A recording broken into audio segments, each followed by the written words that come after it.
सारी बोगियां इधर की उधर हो गई। अरे ये क्या हुआ? अरे कोई अंदर फंसे हुए लोगों को बचाओ। प्लेटफॉर्म से सभी दौड़ते हुए ट्रेन के पास गए, लेकिन तब तक सब कुछ खत्म हो चुका था। ट्रेन के अंदर ज्यादातर लोग मर गए थे। लेकिन तभी मुन्नी ने एक दर्द भरी आवाज सुनी और वो आवाज चिंटू की थी। बचाओ, मुझे बचाओ। बिट्टू, वो देख, वही लड़का जो पढ़ रहा था, लगता है वो जिंदा है। चल उसे बचाते हैं। चिंटू के माता पिता मर चुके थे, लेकिन चिंटू किसी तरह बच गया था। बिट्टू और मुन्नी ने चिंटू को बाहर खींचकर निकाला। रो मत लड़के, हमने तुम्हें बचा लिया है।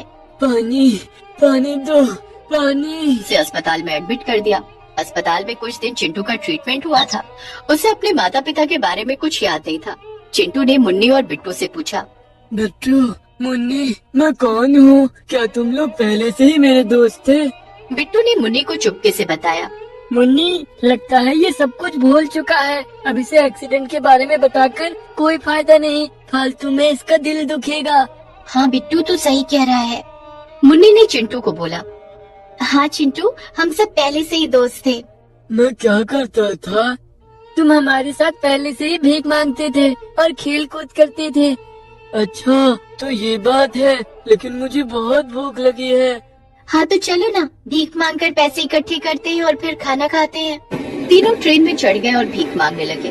भगवान के नाम पे भीख दे दीजिए मालिक, एक भूखे का पेट भरेगा, भगवान आपका भला करेगा। चिंटू को भीख मांगते हुए देखकर एक आदमी ने उसे बुलाया। अरे बच्चे, इधर आ। हाँ बोलिए मालिक। तो अच्छे घर का लड़का लगता है, तो फिर यहाँ भीख क्यों मांग रहा है? नहीं मालिक, मैं तो प्लेटफॉर्म में ही रहता हूँ, आपको कोई गलतफहमी हुई है। चिंटू ने ऐसे ही भीख मांगना शुरू कर दिया और इसी तरह कुछ दिन बीत गए। एक महीने के अंदर बाहर का टेम्परेचर 5 डिग्री से भी नीचे चला गया और सभी ठंड से कांपने लगे। लोगों के पास तो फिर भी ठंड के कपड़े थे, लेकिन चिंटू, मुन्नी और बिट्टू के पास तो कुछ भी नहीं था। रात रात भर वो तीनों ठंड से कांपते हुए प्लेटफॉर्म पर ही सोए रहे। बहुत ठंड लग रही है यार, इस तरह कब तक रहना होगा? हम तो हर साल रहते हैं भाई। लगता है बर्फ भी गिरने वाली है। मुझे तो बहुत ठंड लग रही है, ऐसा लग रहा है कि मैं इस ठंड में मरने वाला हूँ। चिंटू को बहुत ठंड लग रही थी और अगले दिन से बर्फबारी भी शुरू हो गई। ठंडी तेज हवा बहने लगी। कपकपाती ठंड में लोगों ने बाहर निकलना छोड़ दिया, लेकिन इन तीनों का तो कोई घर नहीं था। ये बेचारे कहाँ जाते? वैसे जाने के लिए चिंटू के पास घर तो था, लेकिन वो सब कुछ भूल चुका था। उसके माँ बाप मर गए थे, लेकिन उसकी दादी जिंदा थी और उसकी दादी उसे ढूंढ रही थी। इसी तरह दिन बीत रहे थे और एक दिन ठंड के मारे चिंटू की हालत बहुत खराब हो गई। वो बुरी तरह से कांप रहा था। मुन्नी, बिट्टू, मैं मरने वाला हूँ भाई, मुझे बचा ले। आसपास कोई नहीं था। मुन्नी और बिट्टू बहुत घबराए हुए थे, लेकिन तभी वहाँ एक 20 साल का लड़का आया। उसका नाम आदर्श था। क्या हुआ इसे? इसकी हालत तो बहुत खराब है। ये ठंड नहीं सह पाया भैया, हमारे पास तो गर्म कपड़े भी नहीं है और घर भी नहीं है, इसे कैसे बचाए? तुम लोग चलो मेरे साथ, मैं इसे मेरे घर में ले चलता हूँ।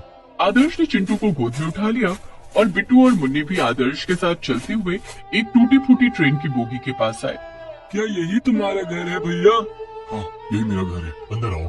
सभी अंदर घुस गए और आदर्श ने बोगी का दरवाजा बंद कर दिया और अंदर लकड़ियों से आग जला ली। आग के कारण बोगी के अंदर टेम्परेचर बढ़ गया और चिंटू ठीक हो गया। चिंटू ने आंखें खोलकर देखा कि आसपास बहुत सारी किताबें हैं। किताबें देखकर उसे कुछ याद आ गया।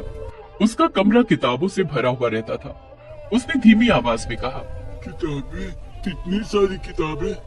हाँ दोस्त, मैं पढ़ता हूँ। मैं भी गरीब हूँ, मेरे पास भी घर नहीं था, लेकिन मैंने इस बोगी को घर बना लिया और इसी के अंदर रहने लगा। गरीबी से बाहर निकलने का एकमात्र रास्ता है पढ़ाई, इसीलिए मैं पढ़ रहा हूँ। मुझे भी पढ़ने का बहुत शौक है, मैं भी पढ़ना चाहता हूँ। मैं भी पढ़ना चाहती हूँ। तो ठीक है, फिर आज से ये मेरा घर है और तुम लोगों का पाठशाला। तुम लोग यहीं रहना और खूब पढ़ाई करना, मैं तुम लोगों को पढ़ाऊंगा। चिंटू को बड़ा मजा आने लगा। वो सब उसी बोगी के अंदर एक साथ रहने लगे और पढ़ाई करने लगे। बिट्टू और मुन्नी को जिंदगी में पहली बार पढ़ाई करने का मौका मिल रहा था। उन लोगों को बहुत मजा आ रहा था। उन्हें कितना कुछ नया सीखने को मिल रहा था और चिंटू को पढ़ते हुए एक एक चीज याद आ रही थी। कभी कभी वो पूरी कविता बिना पढ़े बोल देता था। इस लड़के को सब पहले से ही कैसे पता है? ऐसे पढ़ाई चलती रही और करीब 1 साल गुजर गया और आदर्श ने तीनों का नाम एक क्विज प्रतियोगिता में डाल दिया। तीनों प्रतियोगिता में चले गए और वो प्रतियोगिता टीवी पर टेलीकास्ट हो रही थी। चिंटू की दादी भी तब टीवी पर वो प्रोग्राम देख रही थी और चिंटू को देखते ही दादी चिल्लाई, अरे चिंटू, ये तो मेरा चिंटू है। उधर चिंटू एक के बाद एक सही उत्तर दे रहा था। इतने में संचालक ने चिंटू से कहा, चिंटू जी, अब एक कविता हो जाए। तब अचानक से चिंटू के दिमाग में वही कविता आई, ऊंट चला भाई ऊंट चला, हिलता डोलता ऊंट चला, इतना ऊंचा ऊंट चला, ऊंट चला भाई ऊंट चला। और ये बोलते हुए चिंटू को सब कुछ याद आ गया और उसकी आंखों से आंसुओं की धारा बहने लगी। और तब तक बाहर उसकी दादी आ चुकी थी। दादी ने चिंटू को गले लगा लिया, चिंटू बेटा, मैं आ गई हूँ बेटा, मैं आ गई हूँ। दादी दादी। चिंटू को परिवार वापस मिल गया और ये सब कुछ संभव हुआ उस ट्रेन बोगी स्कूल की वजह से। दादी ने बिट्टू और मुन्नी को भी गोद ले लिया और आदर्श के लिए भी नौकरी का इंतजाम कर दिया। और इसी तरह अंत में सब कुछ सही हो गया और सभी खुशी खुशी रहने लगे। कमला के पति को गुजरे हुए काफी साल हो गए थे। तब नीलम बहुत छोटी थी। कमला पढ़ी लिखी नहीं थी, इसलिए नीलम को पालने के लिए उसने लोगों के घरों में काम करना शुरू कर दिया। धीरे धीरे नीलम बड़ी होने लगी। कमला ने उसे एक सरकारी स्कूल में पढ़ाया लिखाया और 10वीं पास करने के बाद एक कंप्यूटर कोर्स में दाखिला दिला दिया। बेटी नीलम, कंप्यूटर सीखने के बाद तुझे किसी अच्छी कंपनी में नौकरी मिल जाएगी। तू काम करेगी तो थोड़े बहुत पैसे घर में आएंगे। तेरी शादी के लिए भी तो पैसे जोड़ने हैं। मेरी कमाई से तो कुछ नहीं बच पाता है। तुम चिंता मत करो माँ, मैं नौकरी करके घर चलाने में तुम्हारी मदद करूंगी। जल्द ही हमारे अच्छे दिन आ जाएंगे। नीलम कंप्यूटर कोर्स करने लगती है और उसे एक कंपनी में नौकरी मिल जाती है। तो उसके साथ एक लड़का भी था। दोनों के गले में वरमाला थी। ये सब क्या है नीलम बेटी? माँ, मैंने इनसे शादी कर ली है। मैं जहाँ काम करती हूँ ये उस कंपनी के मालिक है। मैं इनसे बहुत प्यार करती हूँ, इसलिए हम दोनों ने शादी कर ली।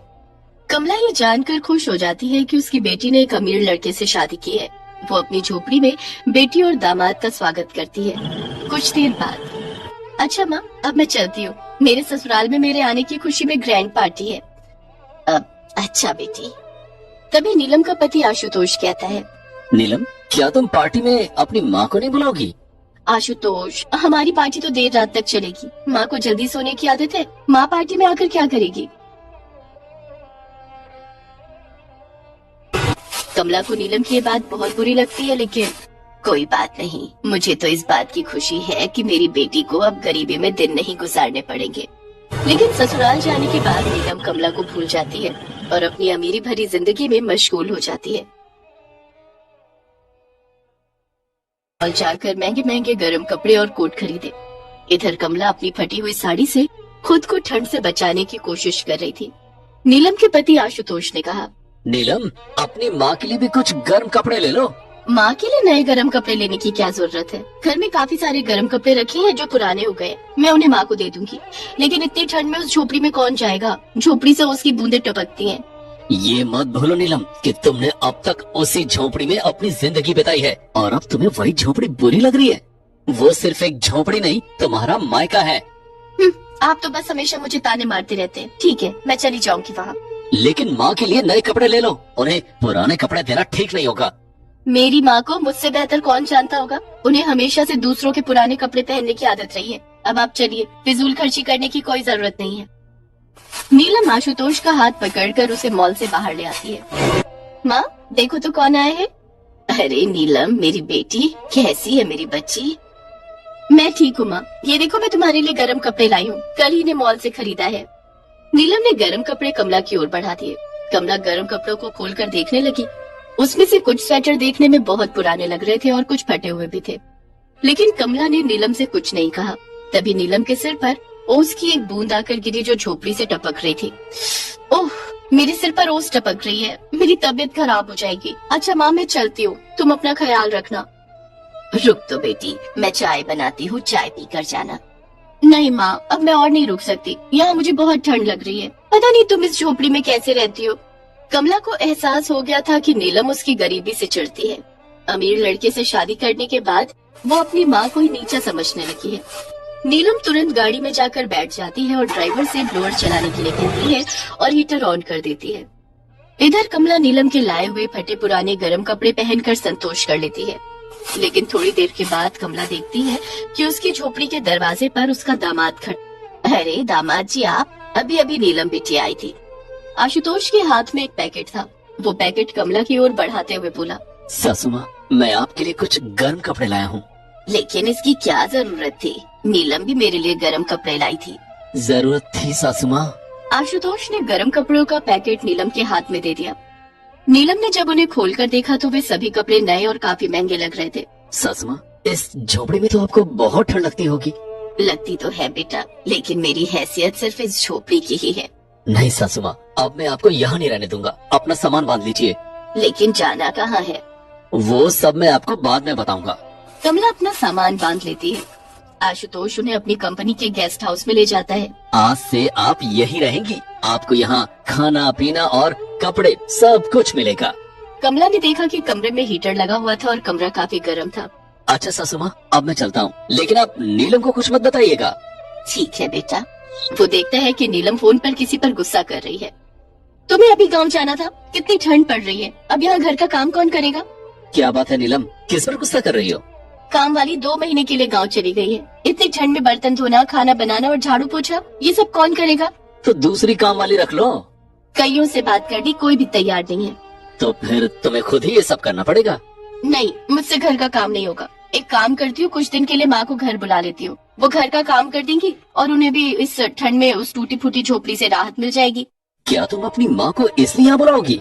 हाँ, वैसे भी उन्होंने सारी जिंदगी यही काम तो किया है।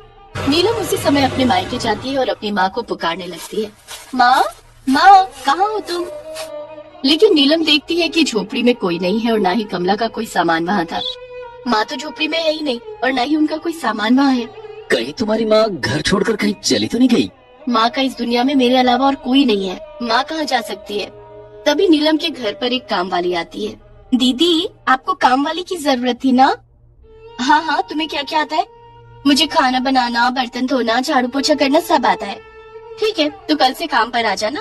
नहीं, कल से क्यों, अभी से काम पर लग जाओ। सबसे पहले मेरे लिए अदरक वाली चाय बना कर लाओ। नीलम, तुमने माँ के बारे में क्या सोचा? माँ को ढूंढने चले? पता नहीं वो इस ठंड में कहाँ और किस हाल में होंगी। अब माँ को ढूंढने की क्या जरूरत है, मुझे काम वाली तो मिल गई है। आशुतोष ने देखा कि नीलम को अपनी माँ की जरा भी फिक्र नहीं थी।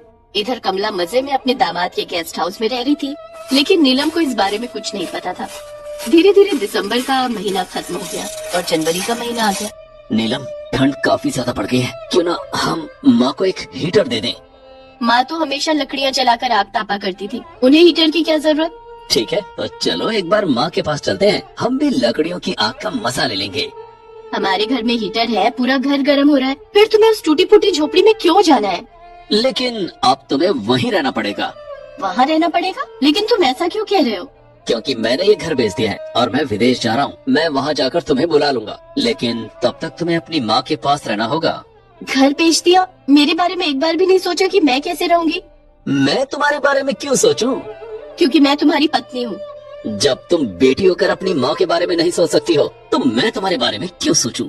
आशुतोष के ऐसा कहने पर नीलम को अपनी गलती का एहसास हो जाता है। वो उसी समय अपनी माँ के घर जाती है, लेकिन कमला उसे वहाँ नहीं मिलती है।